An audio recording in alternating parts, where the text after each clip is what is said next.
जो सीईसी और ईसी चुने जाएं, उनकी समिति में माननीय प्रधानमंत्री हों, माननीय मुख्य न्यायाधीश भारत के हों सीजेआई, और माननीय एलओपी हों।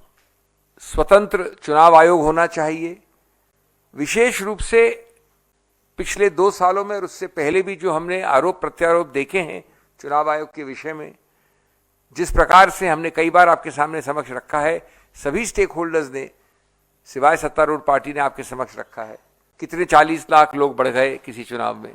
Direction that the matter not be deleted from the list on 19/2/25 शंका के घेरे में है जहां तक चुनाव आयोग का सवाल उठता है, जो आपने पिछले 2 वर्ष में ज्यादा देखे हैं, लिखित रिप्रेजेंटेशंस देखे हैं।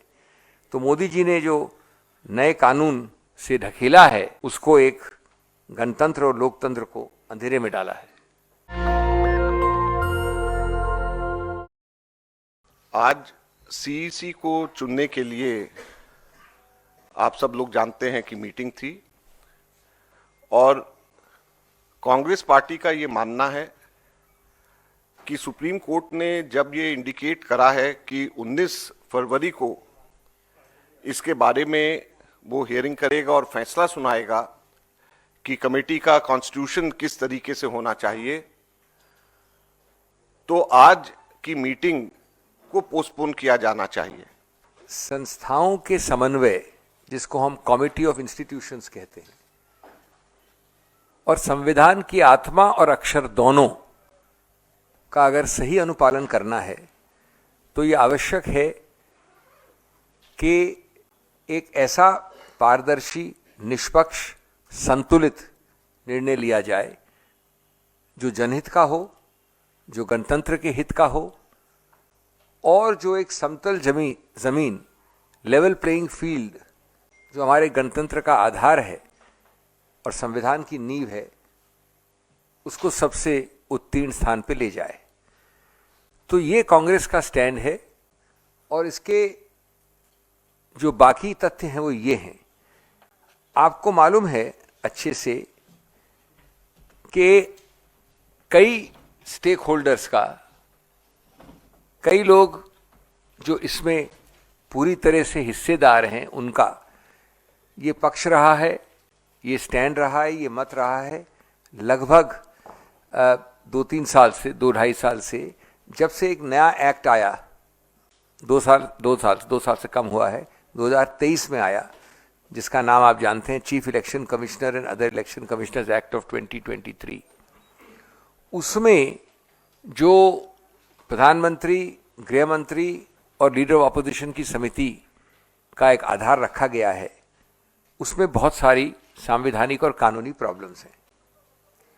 ऐसी कई प्रॉब्लम्स रखी गई उच्चतम न्यायालय के समक्ष, और उच्चतम न्यायालय ने 2 मार्च 2023 को, यानी आज से लगभग 2 वर्ष पहले, एक जजमेंट है अनूप बरनवाल करके, उसमें पूरे संविधान की जांच की, विश्लेषण किया और कहा कि ये आवश्यक है हमारे गणतंत्र और हमारे गणतंत्र की निष्पक्षता और समतल जमीन के लिए कि जो सीईसी और ईसी चुने जाएं, उनकी समिति में माननीय प्रधानमंत्री हों, माननीय मुख्य न्यायाधीश भारत के हों सीजेआई, और माननीय एलओपी हों। ये निर्णय है 2 मार्च 23 का। मैं आपको तकनीकी या कानूनी चीज़ों से बोर नहीं करना चाहता, मैं आपको उसका एक अंश पढ़ना चाहता हूं अंग्रेजी में।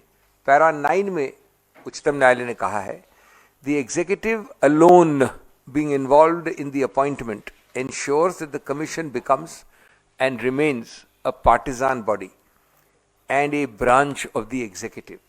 एक शब्द बहुत महत्वपूर्ण है। The independence of the commission is intimately interlinked with the process of appointment। ये आप सबके व्हाट्सएप में सब ये भिजवा रहे हैं आपको मटेरियल, सामग्री। उसके बाद पैरा 165 में बड़ा विस्तृत निर्णय है, मैं सिर्फ कुछ ही अंश बता रहा हूं आपको।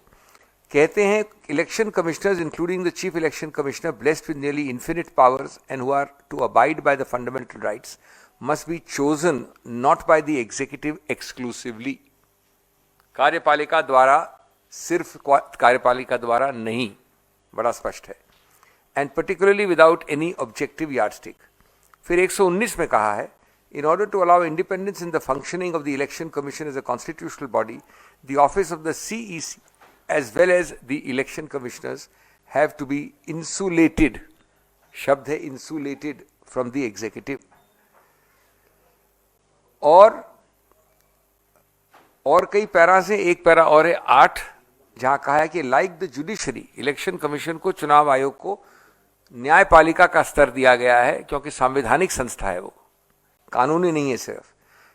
Like the judiciary, the election commission must display fearless independence. In the absence of norms regarding the appointment, a central norm, namely institutional integrity, is adversely affected. An independent appointment mechanism would guarantee eschewing of even the prospect of bias. अब ये निर्णय आया था, जैसा मैंने बोला आपको, 2 मार्च को 2023 को. इसकी आत्मा क्या है, इसका उद्देश्य क्या है, इसका मंतव्य क्या है, इसकी सोच क्या है कि अभी आपके पास कोई कानून नहीं है, इसलिए हम ये न्यायाधीशों द्वारा बनाया गया कानून लागू कर रहे हैं. इन उद्देश्यों से, जो मैंने उद्देश्य पढ़े आपको, ये 4 उद्देश्य, स्वतंत्रता, निष्पक्षता, कार्यपालिका से दूर, इत्यादि इत्यादि. और इसलिए हम सोचते हैं कि माननीय मुख्य न्यायाधीश को होना चाहिए. ये जरूर है कि कार्यपालिका कोई अधिकार क्षेत्र है कि वो इसमें कानून बनाए, लेकिन इस निर्णय के आत्मा को बिना समझे, अक्षर को बिना समझे, इसके व्यापक उद्देश्य को बिना समझे, तुरंत भगदड़ में, जल्दबाजी में, कुछ ही महीनों उसके बाद मोदी सरकार ने ये कानून लाए, जिसका नाम मैंने पहले लिया. इस कानून में ठीक विपरीत किया जो उस निर्णय में लिखा था. पूर्णतः कार्यपालिका द्वारा चयन का इसमें प्रावधान है. खैर, कानून बनने का अधिकार क्षेत्र निश्चित रूप से उच्चतम न्यायालय ने दिया था. इसका मतलब ये नहीं कि सुशासन का ये आह्वान है कि क्योंकि आपको अधिकार क्षेत्र दिया है इसलिए आप वही कदम उठाएंगे जो कार्यपालिका के पक्ष में होगा, क्योंकि आप सत्तारूढ़ हैं. खैर, उसके बाद इसको चुनौती दी गई वापस. चुनौती के कई कारण हैं. एक तरफा गैर समतल चुनाव का एक जमीन बनाना, गणतंत्र का मूल तत्व, बेसिक स्ट्रक्चर, एक स्वतंत्र चुनाव आयोग होना चाहिए. विशेष रूप से पिछले 2 सालों में और उससे पहले भी जो हमने आरोप प्रत्यारोप देखे हैं चुनाव आयोग के विषय में, जिस प्रकार से हमने कई बार आपके सामने समक्ष रखा है, सभी स्टेक होल्डर्स ने, सिवाय सत्तारूढ़ पार्टी ने आपके समक्ष रखा है. कितने 40 लाख लोग बढ़ गए किसी चुनाव में, 3 महीने में, 4 महीने में, क्या क्या हुआ. इस सबको ध्यान रखते हुए, इस संदर्भ में यह आवश्यक था कि हमको उच्चतम न्यायालय की स्पिरिट को समझना चाहिए था. इसको जब चुनौती दिया गया है तो लगभग 3 या 4 ऑर्डर्स पास हुए हैं उच्चतम न्यायालय के द्वारा अभी हाल में. उसके मैं आपको डिटेल नहीं देना चाहता. 7 जनवरी को हुआ, 3 फरवरी को हुआ, 12 फरवरी को हुआ. इतनी जल्दी उच्चतम न्यायालय, जिसका मुझे कुछ अनुभव है, ऑर्डर नहीं देती है. 3 ऑर्डर 1-1.5 महीने में. और लास्ट ऑर्डर है 12 फरवरी का, direction that the matter not be deleted from the list on 19/2/25. 19/2 कितने दिनों बाद है भाइयों और बहनों? अब मान लेता हूं मैं कि 19 तारीख को खत्म नहीं होगा. शुरू तो होगा, कुछ तो होगा. शुरू नहीं होगा तो उसके 4 दिन बाद लगेगा. मान लीजिए 2 हफ्ते बाद लगेगा, मान लीजिए 1 महीने बाद लगेगा. इन ऑर्डरों का मतलब नहीं 1 महीने बाद लगेगा. इसमें लिखा है matter to be heard, matter to be heard, इसमें लिखा है नॉट टू बी डिलीटेड. लेकिन ये मान भी लीजिए कि 2, 3, 4 हफ्ते बाद लगेगा. गुड गवर्नेंस का अभिप्राय क्या है? वो है समझना एक संदर्भ को, और सिर्फ इसलिए कि आपके पास बहुमत है और आप सत्तारूढ़ हैं, वो नहीं करना जो मनमानी है. तो इसलिए कांग्रेस का स्टैंड बड़ा स्पष्ट था. आज, कल भी था, आज भी है, और आज रहेगा ये स्टैंड जो आपके सामने व्यक्त कर रहे हैं कि 2 चीजें बड़ी सरल करनी है. आपको ईगो में फंक्शन नहीं करना है. आपको सिर्फ सरल चीज ये करनी है कि इस मीटिंग को, जो आज शाम को 5:30 लगभग हुई, उसको स्थगित करें। कुछ नहीं कर रहे हैं आप, स्थगित कर रहे हैं 2 हफ्ते 3 हफ्ते की, कोई बड़ी बात नहीं है। और दूसरा, हर स्टेक होल्डर कांग्रेस शामिल आपका समर्थन करेगी कि आप छोटी सी 2 लाइन की ओरल याचिका या लिखित याचिका दें उच्चतम न्यायालय को कि साहब 19 में जल्दी सुन लीजिए, 22 को, 20 को, 25 को खत्म कर दीजिए। यह आम होता है उच्चतम न्यायालय में। Early hearing application and disposal application करिए, हम आपका समर्थन करते हैं। अब आप ये सोचिए एक बात, मैं बड़ी एक सरल बात, कॉमन सेंसिकल बात कर रहा हूं। कल आपने अमुक व्यक्ति को, आज आपने अमुक व्यक्ति को नियुक्त कर दिया सीयूसी, मिस्टर XYZ। 19 तारीख को नहीं तो 25 तारीख को उच्चतम न्यायालय ने कहा कि जो नया कानून है वो निरस्त करते हैं हम। कह तो सकती है, आज कम से कम संभावना तो है। ये तो नहीं कि एक तरफा आप सोचेंगे कि नहीं कर सकती उच्चतम न्यायालय। एक पक्ष हार सकता है, एक पक्ष जीत सकता है। 4 हफ्ते बाद भी उच्चतम न्यायालय कहती है कि हम ये कानून जो मैंने आपका नाम पढ़ा अभी आपको, वो हम निरस्त करते हैं। Election of chief election commissioner etcetera etcetera 2023 act. तो आपने क्या क्या किया है? आपने एक प्रकार से जो एक गरिमा है, जो एक आत्मा है, जो अक्षर से आगे होती है, जो उद्देश्य है, जो धारणा है गणतंत्र की, उसकी अवमानना ही नहीं की, उसको आपने एकदम नकार दिया है। सिर्फ किस लिए? 48 घंटे, 1 हफ्ते या 2 हफ्ते के लिए। ये अगर ईगो नहीं तो क्या है? इतनी सरल बात है हमारी, इतना सरल प्रस्ताव था।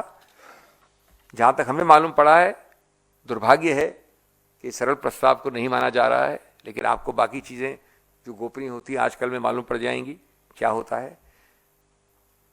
मैं समझता हूं कि बाय रिमूविंग और trying to keep the Chief Justice out of the appointment process as an independent entity, the government has made it clear they want only control but not credibility. And the most important thing for the EC is credibility. ये बड़ा स्पष्ट है कि जब इतने सारे मुद्दे शंका के घेरे में है, जहां तक चुनाव आयोग का सवाल उठता है, जो आपने पिछले 2 वर्ष में ज्यादा देखे हैं, लिखित रिप्रेजेंटेशंस देखे हैं, तो मोदी जी ने जो नए कानून से ढकेला है, उसको एक गणतंत्र और लोकतंत्र को अंधेरे में डाला है। और जो हमारी मांग है वो इतनी सरल है, इतनी छोटी है कि थोड़ी भी अगर ईगो कम होती और मनमानी करने की मंशा कम होती तो ये नहीं होता। ये हमारा स्टैंड बड़ा स्पष्ट है, हमने आपके सामने इसलिए रखा है। नेशनल दस्तक की आपसे गुजारिश है कि अगर इसको बचाना चाहते हैं तो नेशनल दस्तक को सब्सक्राइब करने के लिए रेड कलर के सब्सक्राइब बटन को दबाएं, फिर बेल आइकन की घंटी दबाएं। नेशनल दस्तक को बचाने के लिए बहुत जरूरी है कि हर खबर को शेयर करें, लाइक करें, कमेंट जरूर करें।